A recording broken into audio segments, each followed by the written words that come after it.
இவை யாவரும் பார்க்கணும் மக்களை பாதுகாக்கின்றார்கள், மக்களை பலியாக்குகின்றார்கள். இதை பற்றி நாம் இன்னும் தொடர்ந்து பேசுவோம். அதற்கு முன்பு ஒரு சிறிய இடைவெளிக்கு பிறகு நெஞ்சுக்கு நீதி தொடரும்.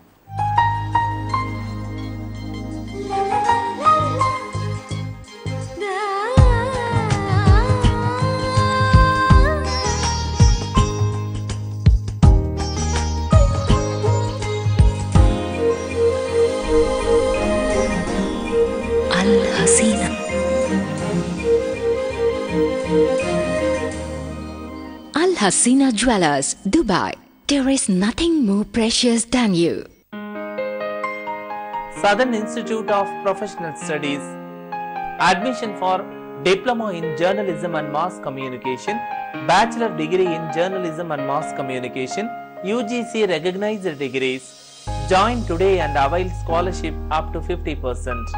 For admissions, please contact 8220 726 665.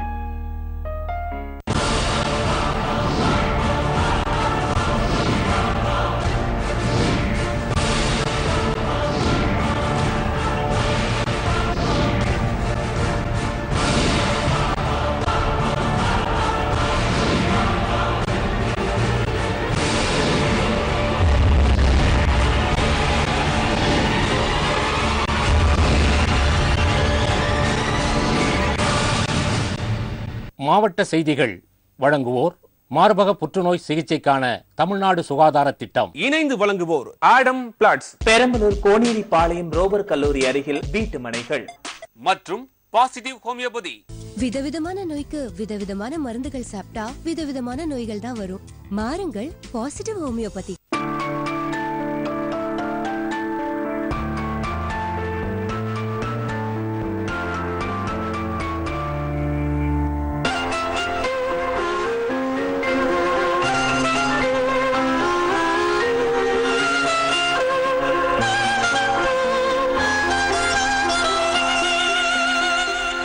Who mean the world to you. There is only one name you can trust.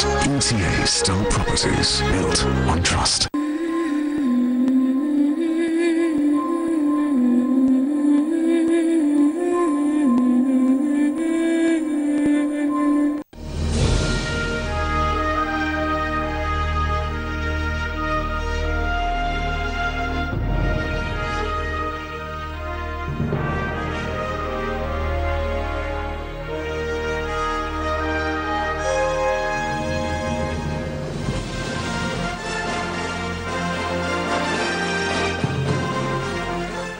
Satisfaction beyond the expectation. Astanato, Dubai, Riyadh, Kuwait and Bangkok.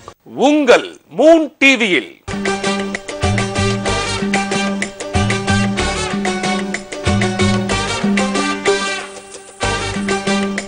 இன்னைக்கு நம்ம இருக்கக்கூடிய இடம் எந்த இடம் அப்படின்னு பாத்தீங்கன்னா ஜிப்டீன் தான்.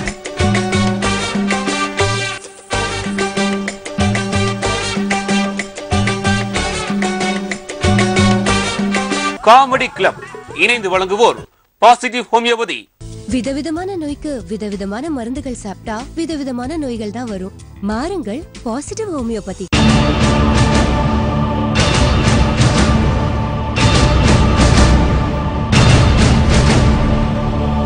ஒரு சிறிய இடைவெளிக்கு பிறகு நெஞ்சுக்கு நீதி தொடர்கிறது. ஐயா, கோத்ராவிலும் சரி, குஜராத்தில் நடக்கப்பட்ட கலவரங்களும் சரி, பொதுவாக தாங்கள் ஒரு கட்சியின் அடிப்படையில் இருந்தாலும், நரேந்திர மோடி ஆதரிப்பதாக நிலையில் இருந்தாலும், அங்கே ஏற்பட்ட கலவரத்துக்கு, அது இந்துவாக இருந்தாலும் சரி, முஸ்லீமாக இருந்தாலும் சரி, கிறிஸ்துவாக இருந்தாலும் சரி, அந்த அடிப்படையில் இங்கே ஏற்பட்ட கலவரங்களுக்கு தாங்கள் எந்த அளவுக்கு வருத்தமும் எதிர்ப்பும் தெரிவிக்கின்றீர்கள்?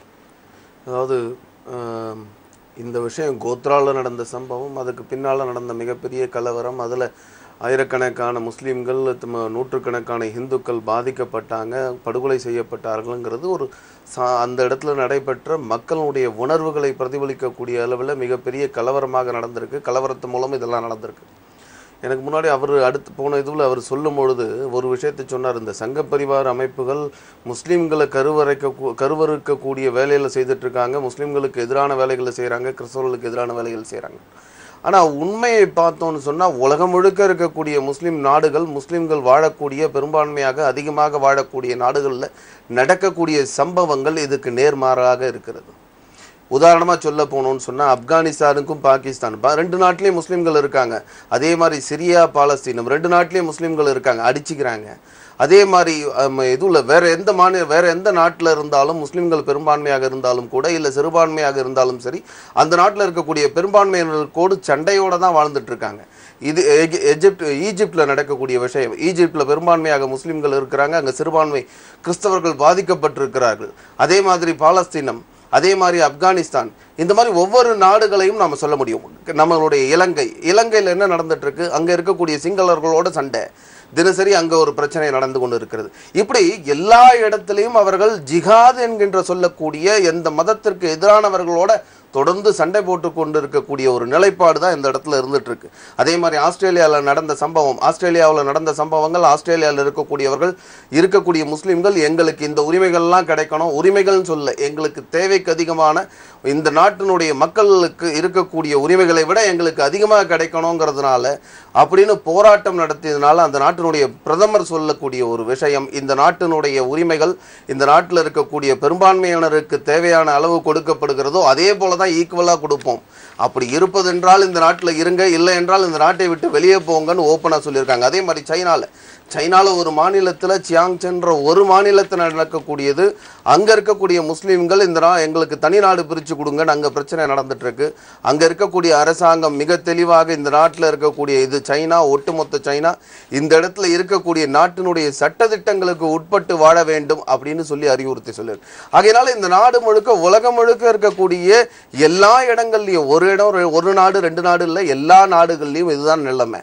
உதாரணமா நேத்திக்கு முந்தின நாள்ல ஒரு பத்திரிகையில் வந்த செய்தி, யூகேல நடக்கக்கூடிய, இங்கிலாந்துல நடக்கக்கூடிய ஒரு சம்பவம், நடு ரோட்ல உட்கார்ந்து தொழுகை பண்றாங்கன்னு சொல்லி அந்த நாட்டினுடைய அரசாங்கம் கண்டிக்கிறது. அதுக்கு எதிரான ஒரு மிகப்பெரிய போராட்டத்தை அவங்க நடத்துறாங்க. இது போன்ற அந்த நாட்டினுடைய எந்த நாட்டில் வாழறாங்களோ அந்த நாட்டினுடைய அடிப்படை உரிமைகள், அந்த சட்டங்கள் அதை மதிக்க முடியாது.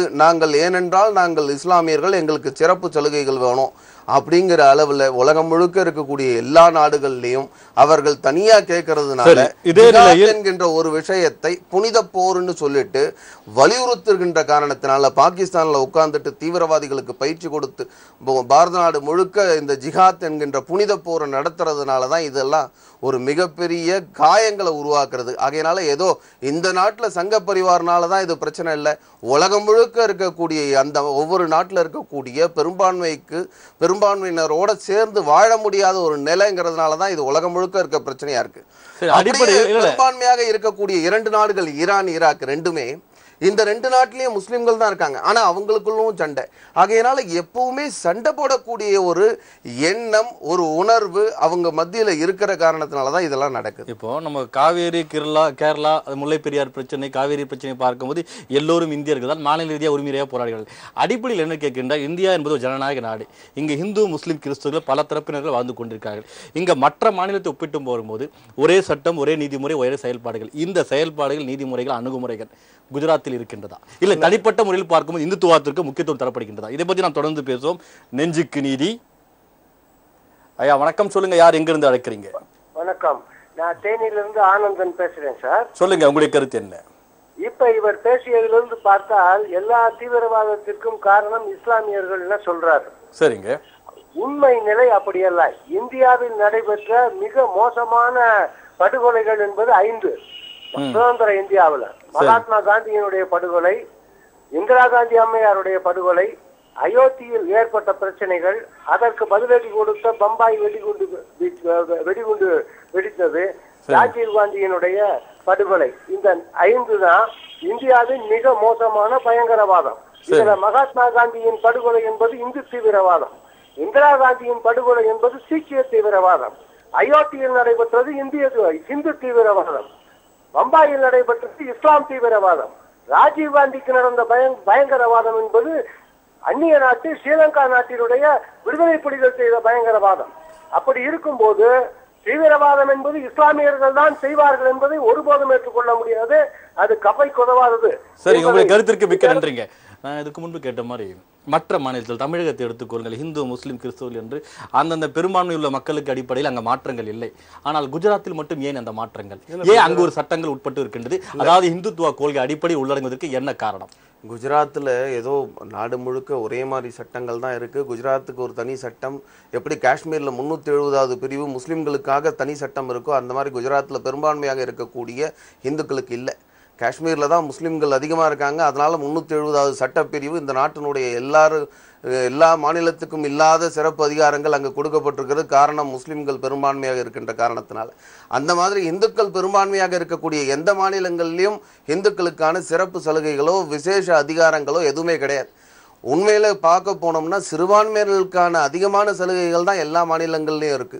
ஆனா காஷ்மீர்ல இருக்கக்கூடிய இந்துக்கள் சிறுபான்மையினராக அந்த இருக்கக்கூடியவர்களுக்கு எந்த விதமான சலுகைகளும் சிறப்பு சலுகைகளும் இல்லை. அதே மாதிரி குஜராத் சம்பவம், ஏன்னா இந்த குஜராத் சம்பவத்தை சொல்லும் பொழுது, குஜராத் விஷயத்தை சொல்லும் பொழுது நாம காஷ்மீர் விஷயத்தையும் பார்க்கணும்.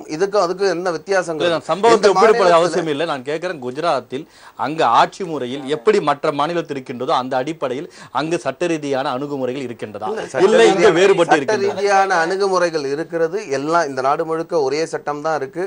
அது ஒவ்வொரு அதுவும் இன்னும் சொல்ல போனா முஸ்லிம்களுக்கான சிறப்பு சட்டங்கள் தான் இருக்கே தவிர எல்லாரையும் ஒரே மாதிரி பார்க்கக்கூடிய பொது சிவில் சட்டம் இந்த நாட்டில் எங்கேயுமே கிடையாது. அதுக்கான உதாரணத்தை நான் சொல்ல முடியும். குஜராத்தில் இன்று நேற்று கலவரம் தொடங்கவில்லை. 1969 போன்ற காலகட்டங்களுக்கு முன்னதாகவே குஜராத்திலே கலவரம் தொடங்கியது.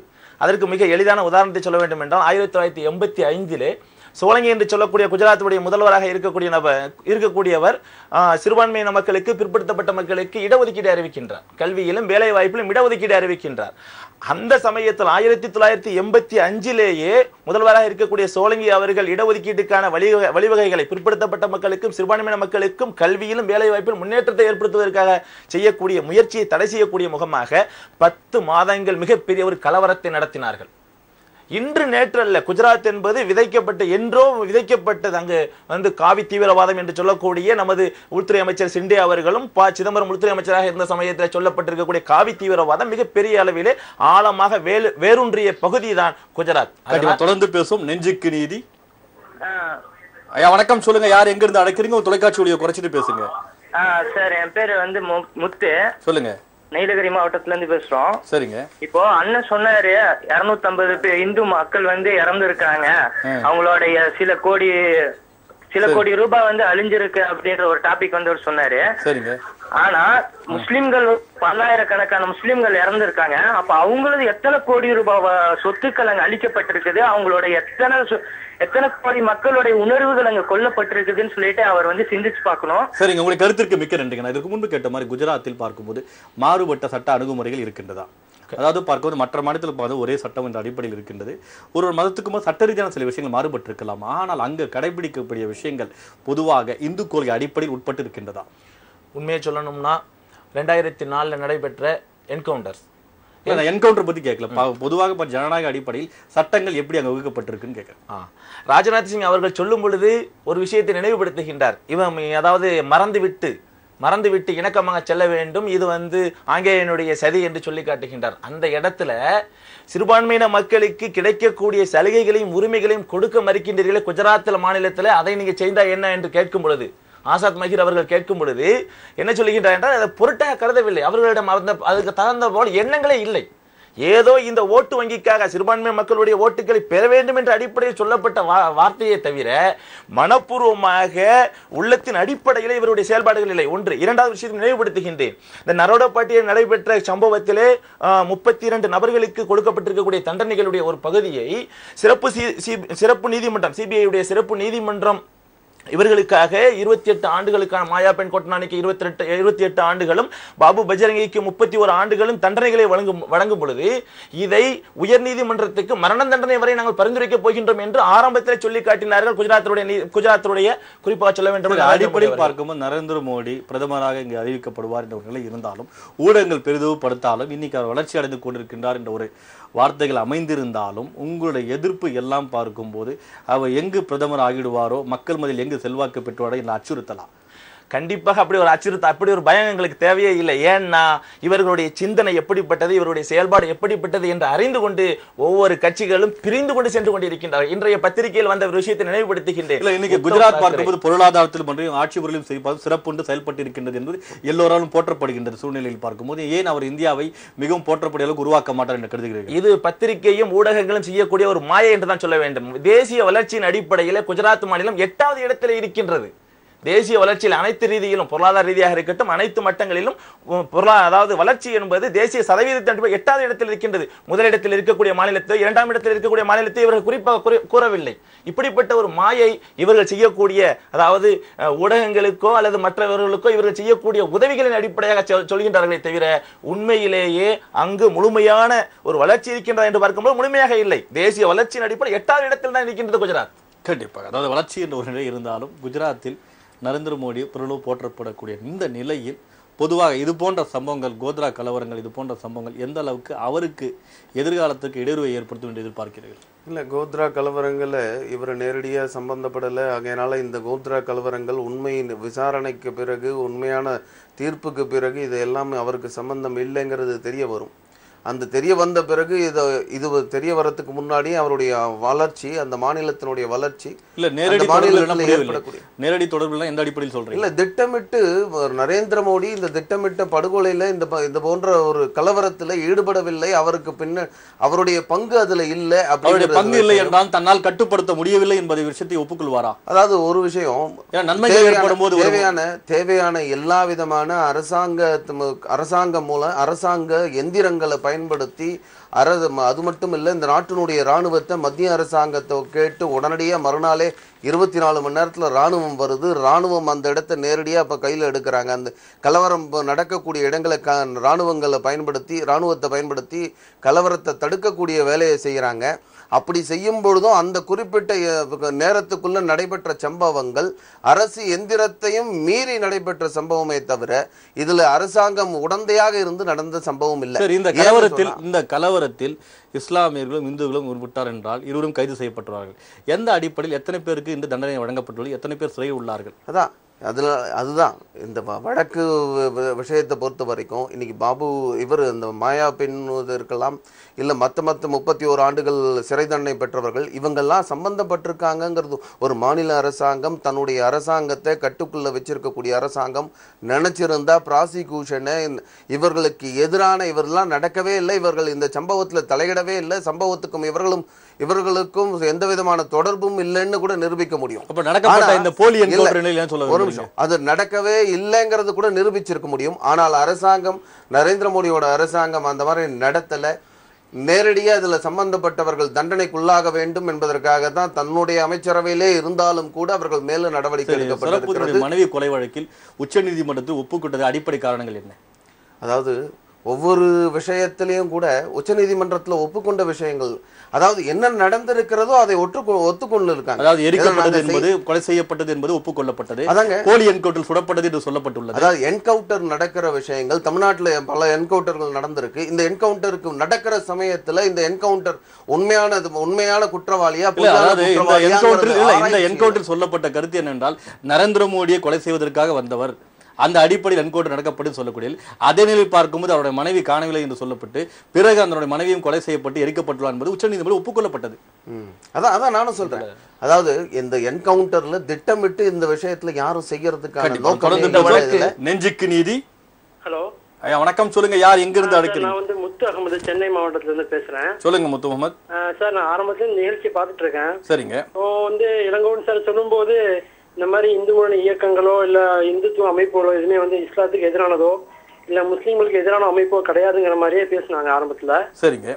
ஆனா இன்னைக்கு அவங்களுடைய நிகழ்ச்சிகளை வந்து தெருமுனை கூட்டங்களாகட்டும் இல்ல பொதுக்கூட்டம் நடந்து பார்க்கும்பொழுது முழுக்க இஸ்லாமியர்களுக்கு விரோதமான பேச்சுக்கள் தான் பேசுறாங்க. சரிங்க. ஒரு சில வருடங்களுக்கு முன்னாடி நானே நேரடியா பார்த்தேன்.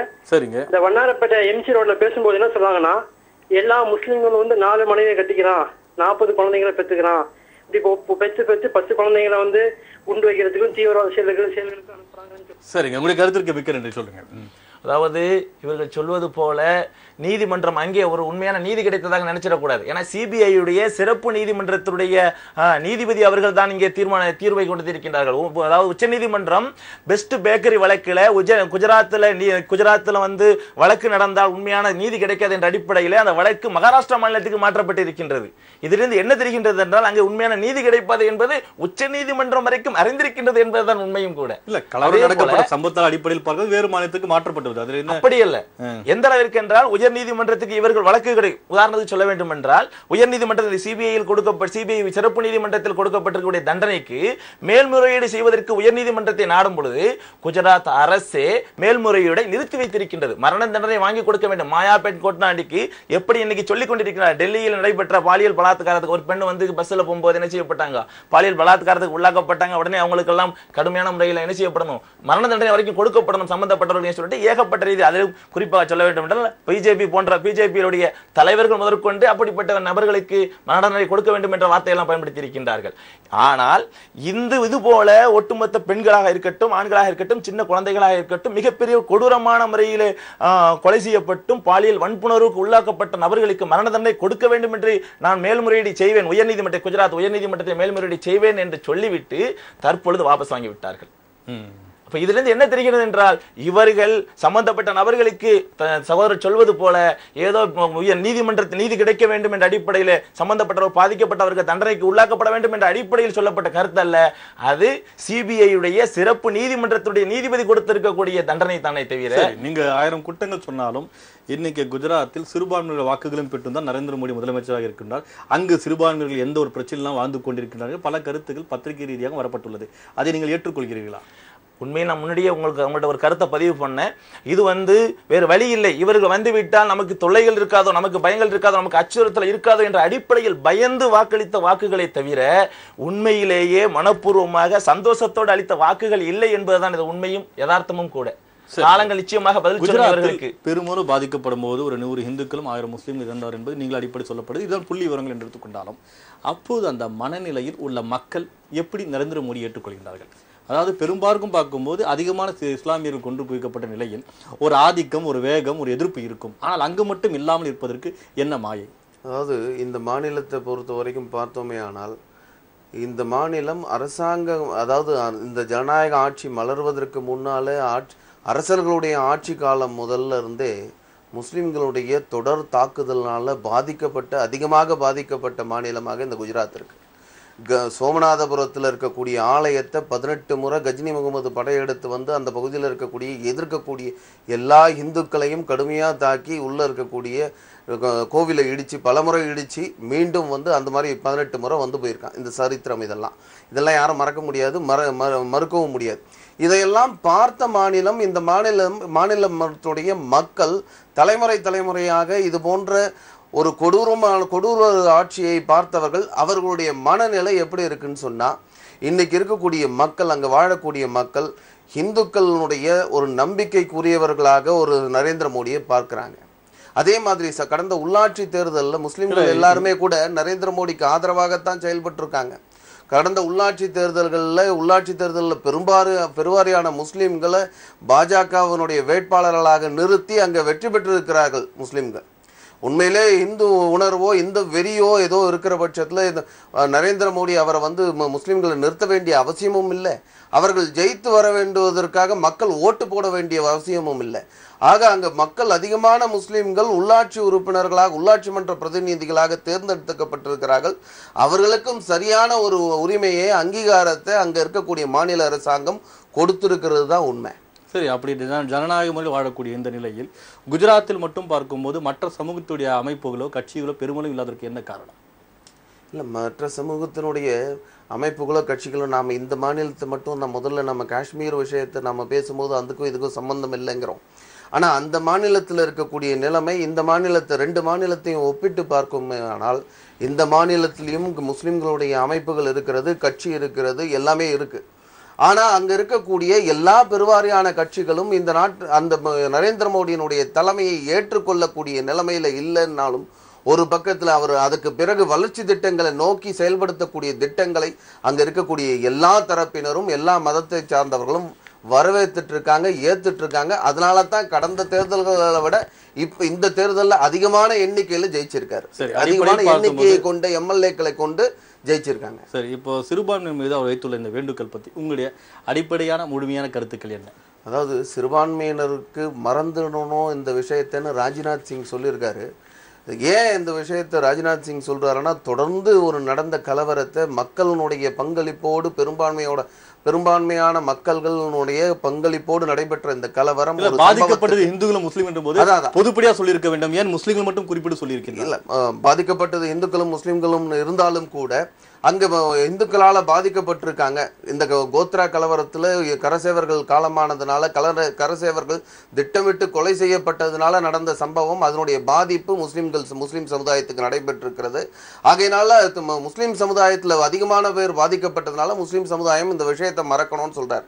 ஆனா உண்மையிலே இது மறக்க முடியாத ஒரு சம்பவம் தான். இது மட்டும் இல்லை, இந்த நாட்டில் நடந்த 40க்கும் அதிகமான முஸ்லிம்களால் நடத்தப்பட்ட குண்டு வெடிப்புகளும் மறக்க முடியாது. சமீபத்தில் மும்பை கலவரங்கள், மும்பையில் நடைபெற்ற தொடர் குண்டுவெடிப்பு மறக்க முடியாது. டெல்லியில் நடந்த குண்டுவெடிப்பு மறக்க முடியாது. 98ல் கோயம்புத்தூரில் நடந்த குண்டுவெடிப்பில் 58க்கு மேலே இறந்து போனாங்க. லட்சக்கணக்கான சொத்துக்கள் சேதமடைஞ்சது, அதை மறக்க முடியாது. டைரக்ட் ஆக்ஷன் டே, இந்த நாடு பிரியும் பொழுது நடைபெற்ற சம்பவங்கள், இந்த நாட்டில் இருக்கக்கூடிய கல்கத்தா நகரத்தில் திட்டமிட்டு படுகொலை செய்தார்கள், இந்து பெண்கள் கற்பழிக்கப்பட்டார்கள், அந்த விஷயத்தை மறக்க முடியாது. இப்படி பல சம்பவங்கள் இந்துக்கள் நினைவுபடுத்தணும்னு சொன்னா, இந்த நாட்டில் கடந்த 800 ஆண்டுகளா முஸ்லிம்களுடைய ஆட்சி துவங்கின காலம் தொட்டு இன்று வரை நடக்கக்கூடிய சம்பவங்கள் எல்லாத்தையும் இந்துக்கள் மறக்க முடியாது. ஒரு கோத்ரா சம்பவத்துக்காக முஸ்லிம்கள் மறக்கணும்னு சொல்லி ராஜ்நாத் சிங் சொல்றாருன்னு சொன்னா, இந்துக்கள் மறக்க வேண்டிய சம்பவங்கள் பட்டியலிட்டால் அது 1000க்கும் அதிகமான சம்பவங்களாக இருக்கும். அதையெல்லாம் மறந்து இந்துக்கள் ஏற்றுக்கொண்டு ஏதோ நடந்தது அப்படின்னு சொல்லி அதையெல்லாம் மறந்து ஒரு பக்கம் மறக்கிறார்களோ, மன்னித்தார்களோ, மன்னித்து கூட இந்த நாட்டில் சுதந்திரமாக இந்த நாடு எங்களுக்கு முஸ்லீம்களுக்கு தனி நாடு வேணும், இந்த நாட்டை விட்டு நாங்கள் போக போகிறோம்னு சொல்லி அதற்காக தனி நாடா பிரித்து அங்கே இருக்கக்கூடிய இந்துக்களை அடித்து துரத்தி பல பேர் உயிரை கொலை பண்ண பிறகும் கூட, படுகொலைகள் நடந்த பிறகும் கூட இந்த நாட்டில் முஸ்லிம்கள் சுதந்திரமாக மிக சந்தோஷமாக வாழ்ந்து கொண்டிருக்கிறார்கள் என்று சொன்னால் இந்துக்களுடைய பெரும்பான்மை, அவர்களுடைய பரந்த மனப்பான்மை தான் இதற்கெல்லாம் அடிப்படையில் பார்க்கும்போது பாகிஸ்தான் ஒரு விஷயங்கள் எடுத்தாலும் இங்க இருக்கக்கூடிய பாஜக, காங்கிரஸ், RSS எதிர்ப்பு தெரிவிக்கிறார்கள். ஆனால் அமெரிக்கா இந்தியாவை உளவு பார்த்து இந்த நிலை வரும்போது ஏன் பெருமளவு எதிர்ப்பு தெரிவிக்கவில்லை? இதற்கு அடிப்படை காரணங்கள் என்ன? மத என்ற கோட்பாட்டில் பார்க்கக்கூடிய சூழ்நிலையா? இல்ல, மதம் என்ற கோட்பாடு இல்லை. இல்ல, அமெரிக்கா உளவு பார்த்தது முடி பெருமளவு போராட்டங்களிலே பாகிஸ்தானாக இருந்தால் நாம் பெருமளவு போராட்டப்படி இருப்போம். அதே நேரத்தில் பார்க்கும்போது பல ஆர்ப்பாட்டங்கள் செய்து கொண்டிருப்போம் இல்லைங்களா? இல்ல அமெரிக்க தூதரகத்தை போயிட்டு முற்றுகையிட்டு இருக்க வேண்டும். இது எதையும் செயல்படவில்லை, என்ன காரணம்? அதான் என்னன்னா, இது தொடர்ந்து நடக்கக்கூடிய, தொடர்ந்து தொல்லை கொடுக்கிறவனுடைய மனசு அவனை பத்தி தான் எப்பவும் நினைச்சிட்டு இருக்கு. பக்கத்து வீட்டிலேயே ஒருத்தன் தொடர்ந்து நிகழ்ச்சிக்கு முடிவு ராஜ்நாத் சிங்கோட கருத்து என்ன என்று தாங்கள் பதிவு செய்யலாம். அதாவது அவங்களுடைய கருத்துக்களை முஸ்லீம்கள் பாதிப்பு ஏற்படுத்தினார் என்ற வார்த்தையை பயன்படுத்துகின்றார்கள். குறிப்பாக ஒன்று சொல்ல வேண்டும் என்றால் சோமநாதர் ஆலயத்தை பற்றி சொல்லி காட்டினார்கள். அதாவது அன்றைய காலகட்டங்களிலே ஒவ்வொரு நாட்டுடைய அரசர்களும், குறிப்பாக சொல்ல வேண்டும் ராஜேந்திர சோழர்களும் ராஜராஜ சோழர்களும் கங்கை கொண்டான் என்று சொல்லி காட்டுகின்றோம். ஏன்னா கங்கை வரைக்கும் சென்று அவர்கள் போரிட்டு இருக்கின்றார். அங்கே அதே போல இலங்கை வரைக்கும் சென்று இலங்கையில யுத்தம் செய்து கொண்டு அங்கே இருக்கக்கூடிய பொருட்களை அவர் எடுத்திருக்கின்றார். அன்றைய காலத்துடைய மரபு அது. பிற நாடுகளை கைப்பற்றுவது, பிற நாட்டு பெண்களை கவர்வது, இப்படிப்பட்ட ஒரு வழக்கு அன்றைய காலகட்டத்தில் இருந்திருக்கின்றது. சோமநாதர் ஆலயத்தில் இவ்வளவு பெரிய பொக்கிஷம் இருந்த காரணத்தால் நாம் இன்று பார்க்கின்றோம் கேரளாவிலே ஒரு பொக்கிஷங்களை அள்ளிக்கொண்டே இருக்கின்ற, இன்று வரையிலே அங்கே அள்ளி முடிக்க முடியவில்லை. அந்த அளவிற்கு பொக்கிஷங்கள் இருக்கக்கூடிய இடம் எது என்று பார்க்கும் பொழுது அது ஆலயங்களாக இருக்கின்ற காரணத்தால் அங்கே யுத்தத்தை நடத்த வேண்டிய காலத்திற்கு கட்டாயத்திற்கு உள்ளாக்கப்பட்டார்களே தவிர அவர்கள் வந்த நோக்கம் அது. ஒவ்வொரு நாட்டு அரசர்களும் இப்படி அடிப்படை ராஜ்நாத் வேண்டுதல் பத்தி என்ன நினைக்கிறீங்க? ராஜ்நாத் சிங்குடைய வேண்டுதல் என்பது முஸ்லிம்களிடம் இப்படிப்பட்ட ரீதியில் எதை நாம் மறக்க வேண்டும்? அவர்களே சொல்லி காட்டுகின்றார். 13,000 கலவரங்களுக்கு மேலாக முஸ்லிம்களுக்கு எதிராக நடைபெற்றிருக்கின்ற இதற்கு முன்னால் என்று சொல்லி காட்டுகின்றார்கள். நாம் பட்டியலிட்டு பார்க்கின்றோம் முஸ்லிம்களுடைய நிலைகளை எப்படி என்று பார்க்கும் பொழுது, முஸ்லிம்களுடைய ஜனாசாக்களுக்கு பின்னாடி, முஸ்லிம்களுடைய ஜனாசாக்களுக்கு முன்னாடி கழுகுகள் நிற்கக்கூடிய சூழ்நிலையில் தள்ளப்பட்டிருக்கின்றார்கள். கண்டிப்பாக பார்க்கும்போது ராஜ்நாத் சிங்குடைய வேண்டுதல் எந்த அளவுக்கு ஏற்புடையது, பொதுமக்களிடம் அவர்கள் கேட்கக்கூடிய அந்த வேண்டுதல் ஏற்புடையா என்பது பல கோணங்கள் நாம் ஆராய்ந்தோம். மீண்டும் அடுத்த நெஞ்சுக்கு நீதி நிகழ்ச்சியில் சந்திப்போம். நன்றி, வாழ்த்துக்கள்.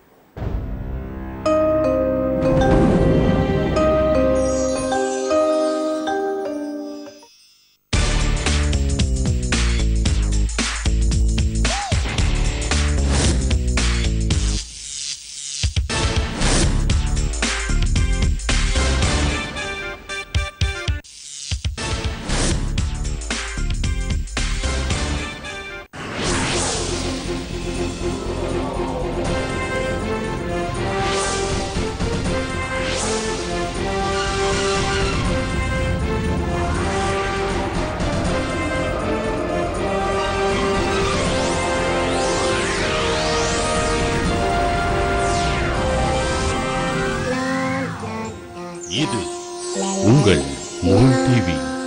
மாவட்ட செய்திகள் வழங்குவோர் மார்பக புற்றுநோய் சிகிச்சைக்கான தமிழ்நாடு சுகாதார திட்டம். இணைந்து வழங்குவோர் ஆடம் பிளாட்ஸ், பெரம்பலூர் கோனேரி பாளையம் ரோபர் கல்லூரி அருகில் வீட்டு மனைகள் மற்றும் பாசிட்டிவ் ஹோமியோபதி.